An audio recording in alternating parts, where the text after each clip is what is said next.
Dr. Lisa Carter stared at the screen in front of her, watching the numbers change every few seconds. The energy readings were unlike anything she had ever seen before. They were coming from somewhere near Europa, one of Jupiter's moons. She had been studying space for 15 years, but this was completely new. "Captain Morrison, you need to see this," Lisa called out across the bridge of the USS Meridian. The research ship was not very big, but it was home to 37 people who spent their time looking for new things in space.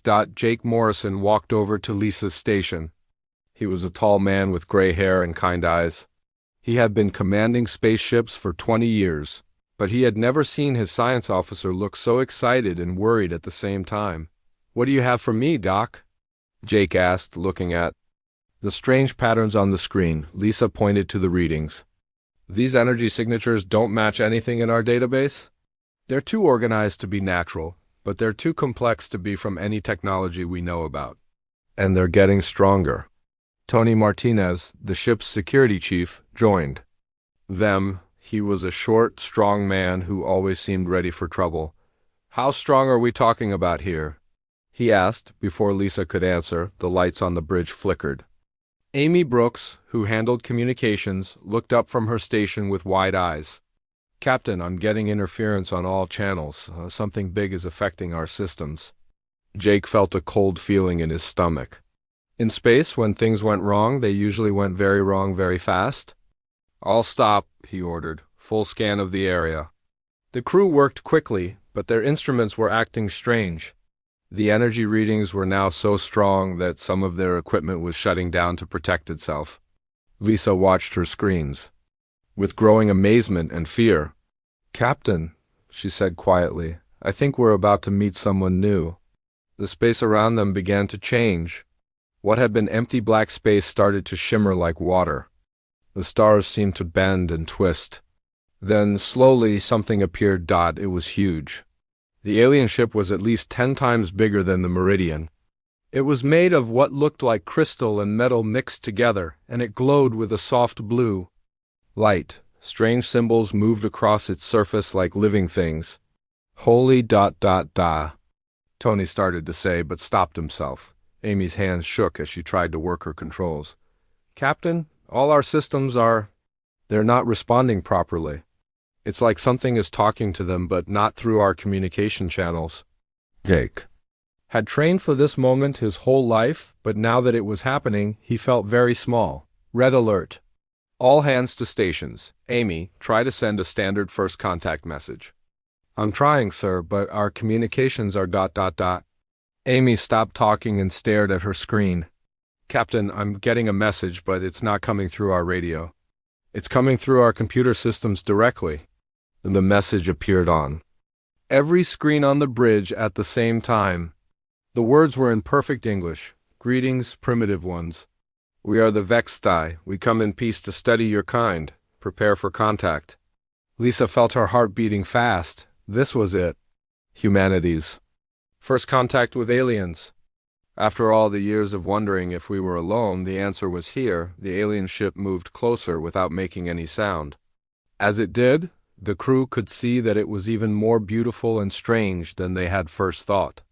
Parts of it seemed to be alive, pulsing with energy and light.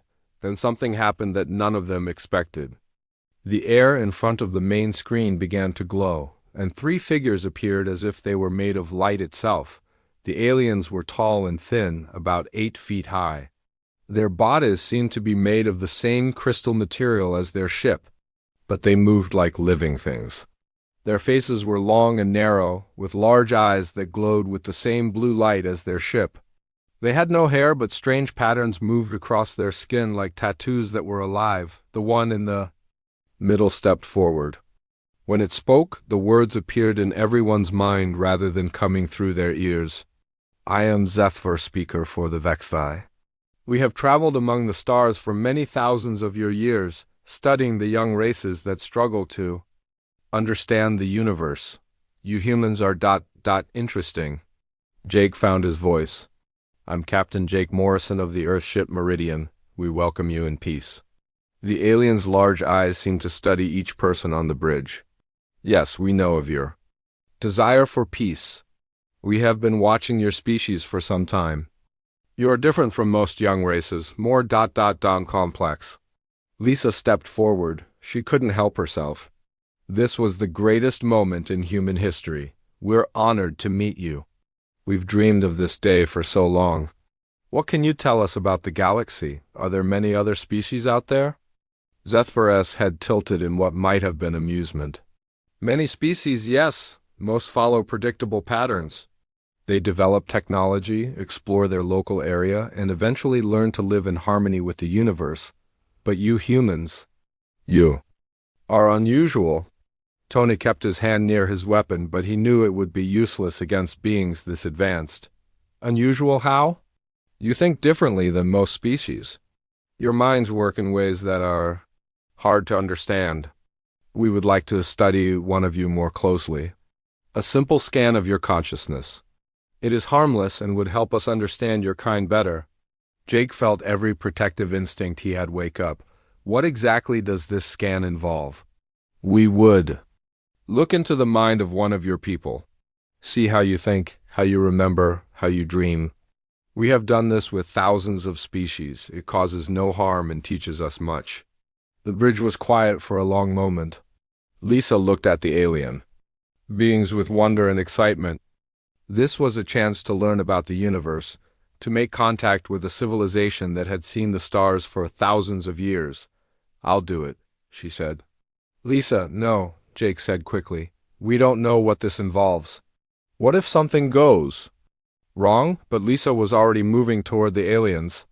Captain, this is why we're out here. To learn new things, to make contact, to represent humanity. If they wanted to hurt us, they could have done it already. Zethvar seemed pleased. The female scientist shows wisdom. The process is simple. We will connect our minds to hers for a short time. We will see her thoughts and memories, and she will see some of ours. Many species find it enlightening. Amy looked up from her station. Captain, I've been monitoring their ship. Their weapons are powered down, and they're not targeting us. They really do seem peaceful. Jake looked at his crew, then at the alien beings. Everything in him said this was dangerous, but Lisa was right. This was why they were out here. And if the aliens wanted to hurt them, there was nothing they could do to stop them anyway. All right, he said finally. But we monitor everything. If anything goes wrong, we stop immediately. Zethvar nodded. Of course. We will begin the consciousness scan now. Dr. Carter, please relax and open your mind to us. Lisa closed her eyes and tried to calm her racing heart. Around her, the bridge was silent except for the quiet hum of the ship's systems. She was about to become the first human to share her mind with an alien species. She had no idea that in a few minutes, those aliens would be screaming in terror. Lisa Carter stood very still as the three Vexti aliens moved closer to her. Their crystal-like bodies seemed to glow brighter as they prepared to enter her mind. She could feel her heart beating fast, but she tried to stay calm. This was the most important moment in human history. Do not fear, Zethvar said, his voice appearing in her thoughts like a gentle whisper. We have done this many times with many species. Your mind will not be harmed. The other two aliens who had not spoken before moved to stand on either side of Lisa, their large, glowing eyes fixed on her face. She could feel something strange happening in the air around her, like the feeling before a thunderstorm. Captain Morrison watched from his chair, his hands gripping the armrests tightly. Doctor, if you feel anything wrong, anything at all, you tell us immediately. Lisa nodded but kept her eyes on the aliens. I understand, Captain. I'm ready. Zethvar raised his long, thin hands toward Lisa's head. We will begin slowly. First, we will touch only the surface of your thoughts, the things you think about during your daily life. Then we will go deeper to understand how your species processes information. The moment the alien's hands came close to her head, Lisa felt a strange tingling sensation. It was not painful, but it was unlike anything she had ever experienced. It felt like someone was gently touching her thoughts from the inside. Fascinating, Zethvar said, and Lisa could hear surprise in his mental voice. Your mind is more active than we expected. Most young species have simple thought patterns, but yours moves in many directions at once. Lisa could feel the aliens moving through her recent memories. She saw flashes of her own experiences as if she was watching a movie. Her morning coffee, her excitement about the energy readings, her decision to volunteer for the scan. But she could also feel the aliens' reactions to what they were seeing. Curious, one of the other aliens said. This female thinks not just about her immediate survival, but about abstract concepts, knowledge for its own sake. This is unusual for a primitive species. Amy Brooks watched her instruments carefully. Captain, I'm reading strange energy patterns around Dr. Carter. Her brain activity is off the charts. Tony Martinez kept his eyes on the aliens. He did not trust them, even though they seemed peaceful. Doc, how are you feeling? Lisa could hear Tony's voice, but it seemed far away. Most of her attention was focused on the strange feeling of having other minds connected to hers. I'm fine, she said, though her voice sounded odd to her own ears. It's incredible. I can feel them thinking. The aliens moved deeper into her mind, past her recent memories and into her childhood. Lisa saw herself as a little girl, lying on the grass in her backyard, looking up at the stars. She remembered wondering if anyone else was out there, looking back at her. This memory is strong, Zethfer observed. She has wondered about other life forms since she was very young. This drive to explore and understand is powerful in her. Yes, agreed the second alien, but there is something else here. Something underneath these peaceful thoughts. Her mind has layers that we have not seen in other species. Lisa felt the aliens trying to go deeper, and suddenly she felt a strange resistance. It was as if part of her mind was trying to keep them out, not because she wanted to, but because something inside her was automatically protecting itself. What is this barrier? The third alien asked. Her conscious mind welcomes us, but something deeper is defending itself. Lisa could feel the confusion of the aliens as they encountered this unexpected resistance. In all their years of studying other species, they had never found minds that fought back without the conscious person wanting them to. It's all right, Lisa said, trying to help. I want you to see everything. I'm not trying to keep you out. We know, Zethfer replied. This is not your conscious mind resisting. This is something deeper, something that exists in all of your species, perhaps. A survival mechanism we have not encountered before. The aliens pushed gently against this mental barrier, and slowly, it began to give way. As it did, Lisa felt something strange happening. She was not just remembering her own experiences anymore. She was remembering things that had never happened to her personally. She saw images of other humans throughout history. Soldiers fighting in wars she had never been part of. Explorers crossing dangerous lands. Scientists working late into the night to solve problems that seemed impossible. People facing terrible situations and finding ways to survive. What? What is this? One of the aliens asked, and for the first time, Lisa heard fear in their mental voice. I don't know, Lisa sighed, but she was starting to understand. The aliens were not just reading her individual mind. They were accessing something much bigger. Something that connected all humans. The images kept coming. She saw cave paintings made by humans who lived thousands of years ago. She saw pyramids being built by people who had no modern tools. She saw ships crossing dangerous oceans, rockets flying to the moon, and countless other examples of humans doing things that should have been impossible. This is not normal, the second alien said, and Lisa could feel panic starting to grow. In their shared connection. Individual minds should not contain the experiences of entire species.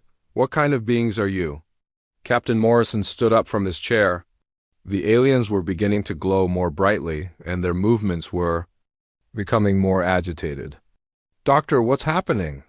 Lisa tried to answer, but she was too caught up in the flood of memories and images. She was seeing not just human history, but human nature itself. The way humans thought, the way they solved problems, the way they refused to give up even when everything seemed hopeless. They learn from failure, the third alien said, and his voice was filled with amazement and growing horror. When they are defeated, they do not simply accept it. They study what went wrong and become stronger. The aliens had expected to find simple thoughts and basic survival instincts. Instead, they were discovering something much more complex and frightening. They were seeing the accumulated wisdom and experience of a species that had survived on one of the most dangerous planets in the galaxy. "Look at this," Zethver said, and Lisa could feel him focusing on a particular memory. It was not her memory, but somehow it was inside her mind. It showed humans working together during a disaster, helping each other survive when everything around them was falling apart. "They do not just survive," the second alien observed. "They thrive in conditions that would destroy most other species, and they help each other do it." Lisa could feel the aliens going deeper into this collective human consciousness, as she began to understand what they were really seeing. They were not just looking at her individual mind. They were looking at the accumulated experience of every human who had ever lived, fought, struggled, and survived. The memories were getting stronger and more intense. She saw warriors who fought against impossible odds. She saw mothers who protected their children no matter what the cost. She saw inventors who kept trying new things even after hundreds of failures. She saw people who laughed in the face of death and found hope in the darkest situations. "This is not normal evolution," the third alien said, and his fear was growing stronger. "These beings have been shaped by constant struggle. Their entire development has been about surviving things that should kill them." Amy looked up from her instruments with worry. "Captain, the energy readings are getting much stronger, and Dr. Carter's vital signs they're strange, not dangerous, but very unusual." Lisa could barely hear Amy's voice. She was too deep in the connection with the aliens now. She could feel their growing fear as they realized that humans were not like any other species they had ever encountered. They were seeing the mind of a species that had never known true peace, that had been forged in the fires of constant challenge and struggle, and they were beginning to understand that this was just the beginning of what made humans truly different. The three Vexthi aliens pushed deeper into Lisa's mind, and what they found there made them freeze with shock. They had expected to reach the deepest parts of her individual consciousness, but instead they discovered something that should not have existed in any single being's mind. "This is impossible," Zethver said, his mental voice shaking. "We are not just seeing her memories anymore. We are seeing the memories of her entire species."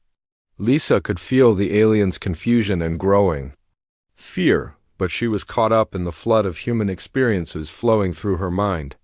She saw ancient hunters working together to bring down massive beasts. She saw early humans making tools from stones and bones, turning everything around them into weapons or useful objects.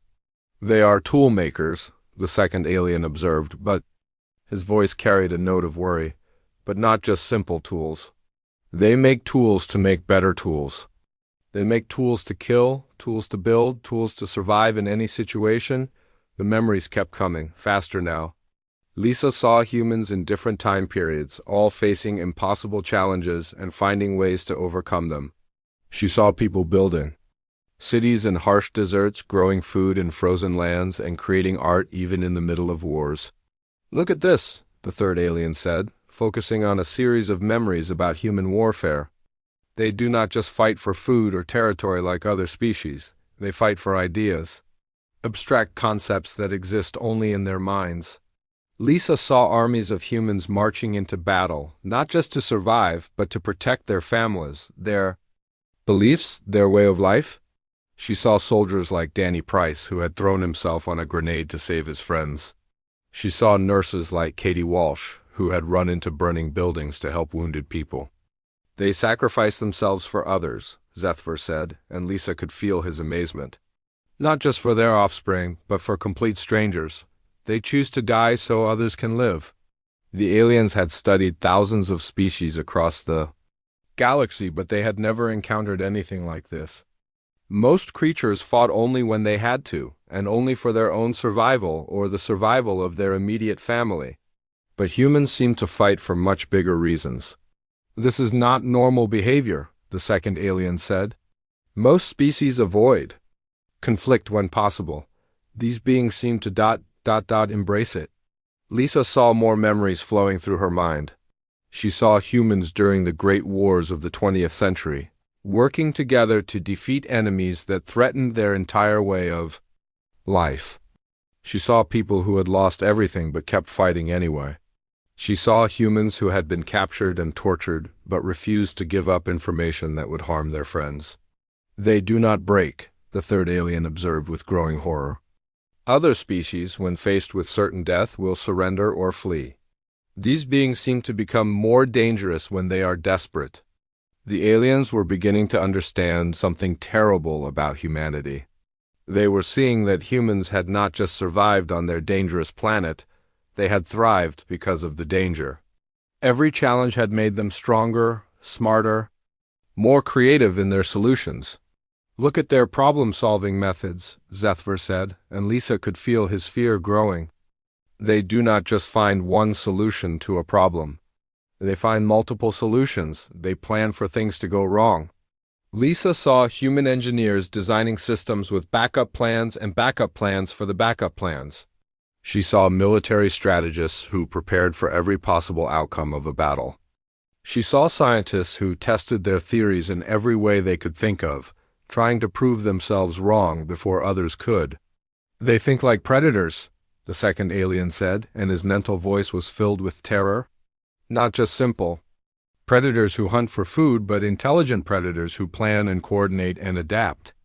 The memory showed humans hunting in groups, using complex strategies to capture prey much larger and stronger than themselves.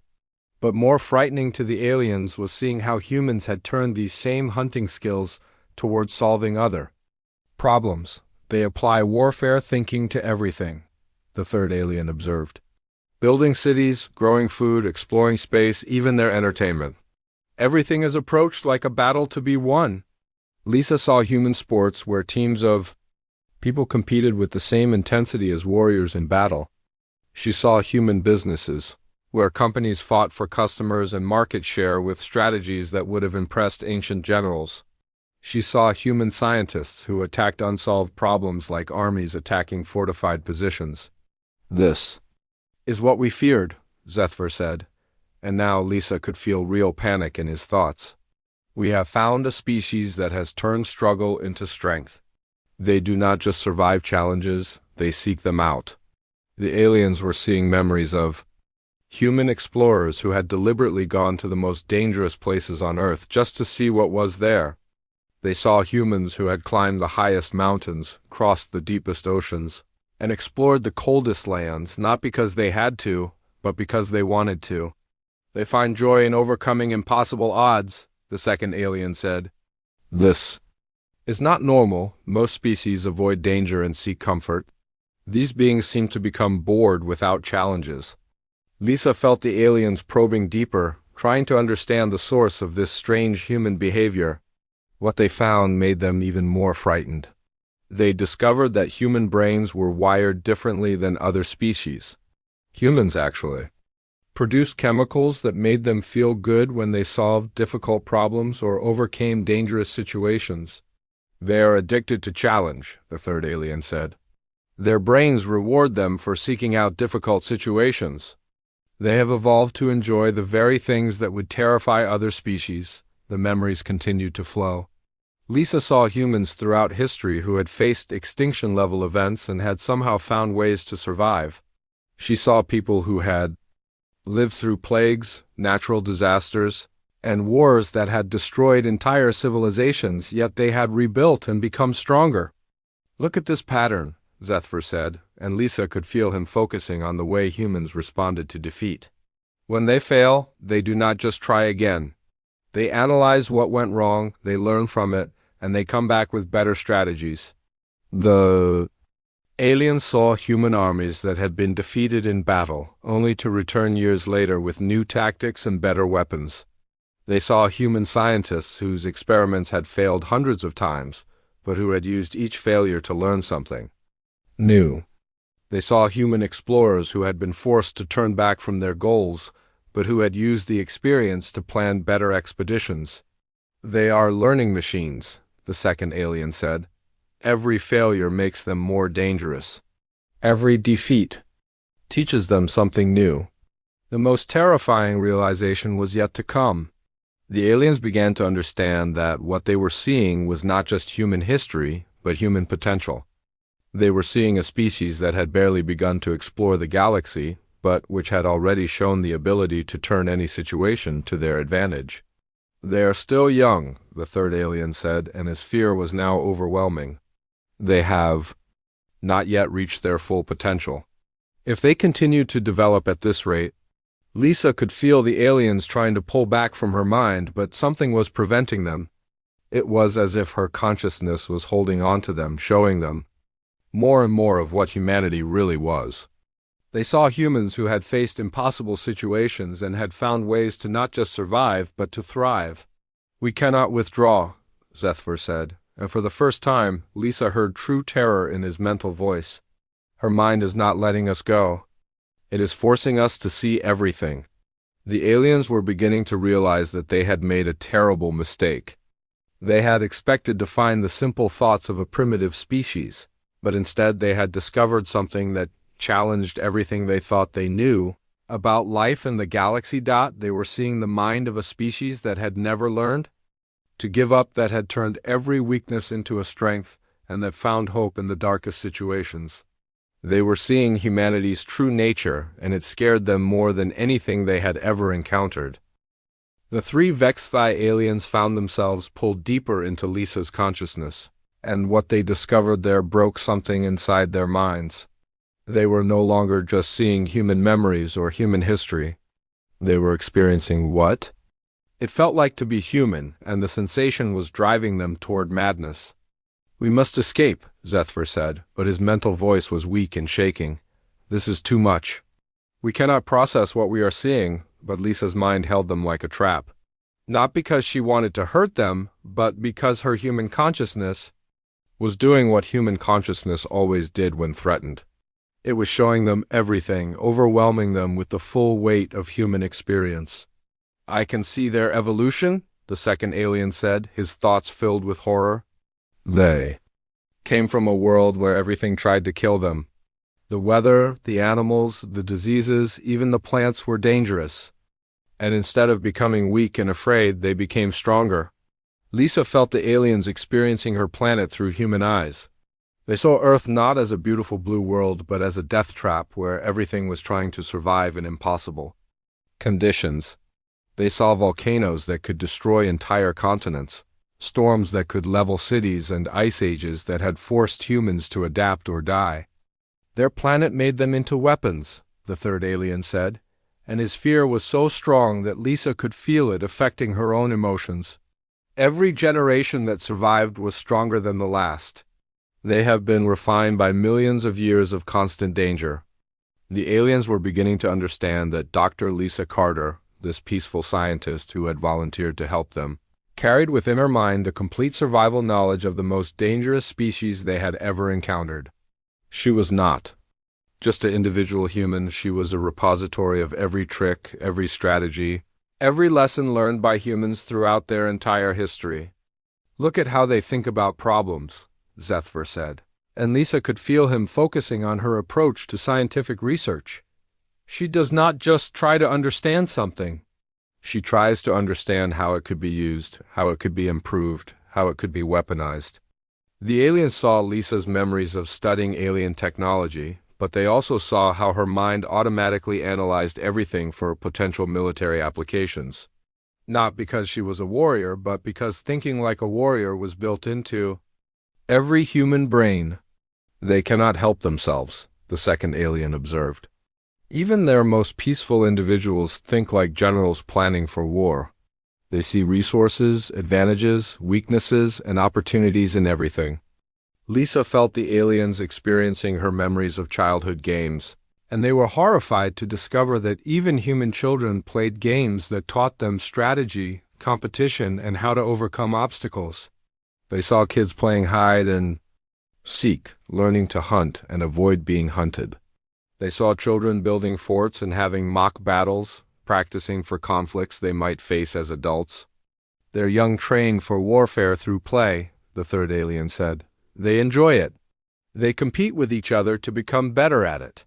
This is not normal development. The aliens were discovering that humans did not just learn to fight when they had to. They practiced fighting constantly, even when there was no immediate threat. They created games, sports, and competitions that kept their skills sharp even during peaceful times. They have turned conflict into entertainment, Zethver said, and Lisa could feel his mind struggling to understand this concept. They watch. Other humans compete and struggle because they find it enjoyable. They seek out stories about conflict and challenge because it makes them feel good. Lisa saw her own memories of watching movies and reading books, but through the alien's perception, she realized how strange this must seem to other species. Humans actively chose to experience stories about danger, conflict, and struggle during their leisure time. They paid money to watch other humans face impossible odds and overcome them. Look at this, the second alien said, focusing on Lisa's memories of human sports. They have created artificial conflicts with arbitrary rules and they train for years to excel at them. They push their bodies to the limits of endurance and beyond, not for survival, but for the joy of competition. The aliens were seeing human athletes who had dedicated their entire lives to running faster, jumping higher, or throwing objects further than other humans. They saw people who had broken their bones, torn their muscles, and pushed through pain. That would incapacitate most other species, all for the chance to prove they were better than their fellow humans. They compete even when cooperation would be more efficient, the third alien observed. They seem to need conflict to function properly. Without challenges to overcome, they create their own. This was when the true horror hit the Vexthi. They realized that humans were not just good at surviving challenges, they were addicted to them. A human without problems to solve would create problems just to have something to work on. A human without enemies to fight would compete with friends. A human without mountains to climb would build mountains just to climb them. They are incomplete without struggle, Zethver said, and his mental voice was filled with a deep, primal fear. Most species seek peace and comfort. These beings seem to require conflict to feel alive. Lisa felt the aliens accessing her deepest memories, the ones she was not even consciously aware of. They were seeing the genetic programming that had been built into every human over millions of years of evolution. They were seeing the instincts that made humans what they were. They have the patience of ambush predators, the second alien said. They can wait for the right moment, plan for years, and strike with devastating precision. But they also have the persistence of pack hunters. They will pursue a goal until they achieve it or die trying. The aliens were experiencing human persistence through Lisa's memories of her own education. They saw how she had spent years learning complex subjects, failing tests, trying again, and slowly building her knowledge. They saw how she had chosen to become a scientist, not because it was easy, but because it was difficult and would require her to constantly learn new things. They enjoy solving puzzles, the third alien said. But for them, everything is a puzzle. Their relationships, their work, their understanding of the universe, they approach everything like a problem to be solved. This was when the aliens began to understand the most terrifying thing about humans. They were seeing a species that viewed the entire universe as a challenge to be overcome. Humans did not just want to survive in space, they wanted to master it. They did not just want to understand other species, they wanted to figure out how to interact with them, trade with them, learn from them, and if necessary, defeat them. They are not explorers, Zethver said, and his fear was now so strong that it was affecting the physical world around them. They are conquerors, they explore. Not to understand, but to claim? They learn not to appreciate, but to control. Lisa could feel the aliens' terror as they realized that humans would not be content to just find their place in the galactic community. Humans would want to understand how the galaxy worked, how the other species thought, and how the whole system could be improved. They would want to solve the problems of other species, whether those species wanted help or not. "We have made a terrible mistake," the second alien said. We thought we were studying a primitive species that we could guide and control.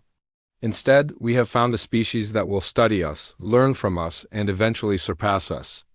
The aliens began to scream, not with their voices, but with their minds. The sound was a psychic wail that echoed through their ship and into the minds of other Vexthai. It was the sound of a species that had just realized they had awakened something that should have been left sleeping. And Lisa Carter, peaceful scientist and representative of humanity, felt their terror and finally began to understand what she really was. The psychic screaming of the three Vexthai aliens echoed through space like a wave of pure terror. Their minds, connected to Lisa's consciousness, were being overwhelmed by the full weight of human experience and potential. The sound was not just noise, it was the mental breakdown of beings who had thought they understood the universe. Captain Morrison jumped from his chair as every screen on the bridge began flashing warning lights. "Amy, what's happening to their ship?" Amy Brooks looked at her instruments with wide eyes. "Captain, their vessel is losing power. Multiple system failures across their entire ship. And the energy readings ... they're off the charts." The alien ship, which had seemed so stable and powerful just minutes before, was now flickering like a dying light bulb. Parts of its crystal surface were cracking, and the beautiful blue glow that had surrounded it was becoming wild and chaotic. Tony Martinez kept his weapon ready, though he knew it would be useless. "Doc, can you hear me? What's happening over there?" Lisa Carter stood frozen in the middle of the bridge, her eyes closed, her body trembling. She could feel the alien's terror as if it was her own, but she could also feel something else. She was beginning to understand what the aliens had seen in her mind, and it was changing her forever. "They're trapped," she said in a voice that sounded strange and distant. "They went too deep into human consciousness, and now they can't get out. They're seeing everything we are, everything we've ever been, and everything we could become." Zethvar's mental voice was weak and broken. "We cannot escape. Your mind ... it shows us truth we cannot accept. We have studied thousands of species across the galaxy, but none like yours. None so dangerous." The second alien was no longer coherent. His thoughts were a jumbled mess of terror and confusion. Deathworld ... Deathworld beings, they learn from pain. They grow stronger from failure ... Impossible ... Impossible. Lisa could feel the aliens experiencing every human war, every human tragedy, every human triumph. They were seeing how humans had faced extinction events and had not just survived, but had become stronger. They were seeing how humans turned every defeat into a lesson, every loss into motivation, every impossible situation into an opportunity. "They're seeing our future," Lisa said to her crewmates. "They're seeing what we'll become when we reach the stars." Captain Morrison moved closer to Lisa, worried about her condition. "What do you mean? What future?" Lisa opened her eyes, and for a moment they glowed with the same blue light as the aliens. She had been changed by the connection, given access to knowledge and perspectives that no human had ever possessed before. "They're seeing us spreading across the galaxy," she said. "Not as conquerors or destroyers, but as something worse from their perspective. They're seeing us as problem solvers. Humans who will look at every species, every world, every system, and ask, how can this be improved?" The third alien managed one last coherent thought. "They will not destroy the galaxy ... I will fix it. They will solve problems we never knew existed. They will make everything ... better, and we will no longer be needed." This was the source of the aliens' terror. They were not afraid that humans would destroy other species. They were afraid that humans would help them. They were seeing a future where humanity became the galaxy's doctors, teachers, and problem solvers, whether other species wanted help or not. "We have to warn the others," Zethvar said, his mental voice barely a whisper. "The Galactic Council must know these beings cannot be allowed to develop interstellar travel. They must be contained or—" But the alien could not finish the thought. The connection to Lisa's mind was showing him that containment was impossible. Humans had broken free from every limitation ever placed on them. They had escaped from caves, crossed oceans, flown through the sky, and reached their moon. They would not be stopped by alien interference. Amy looked up from her station with alarm. "Captain, their ship is moving." "They're trying to leave."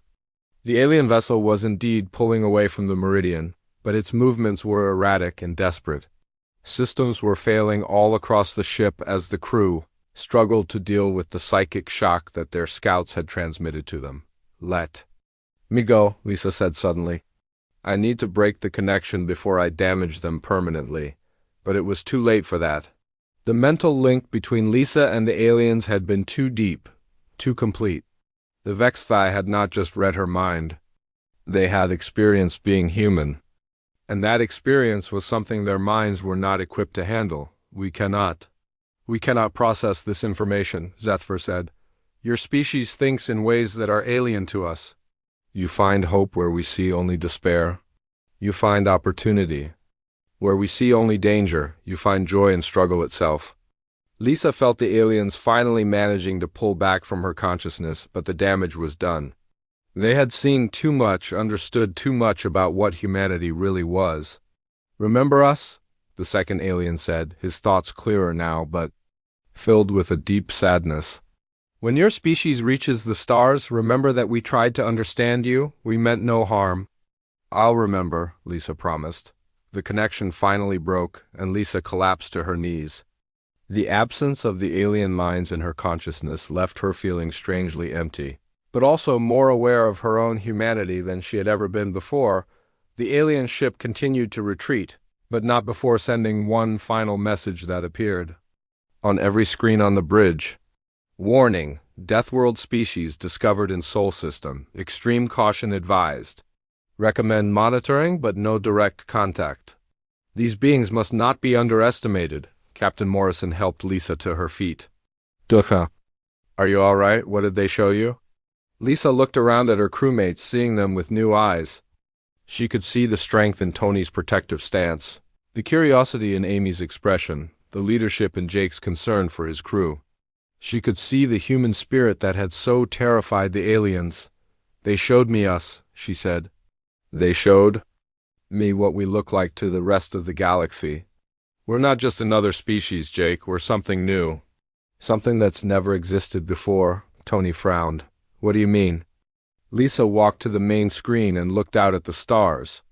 Most species in the galaxy evolved on safe worlds. They developed intelligence to avoid conflict, to find comfort and security.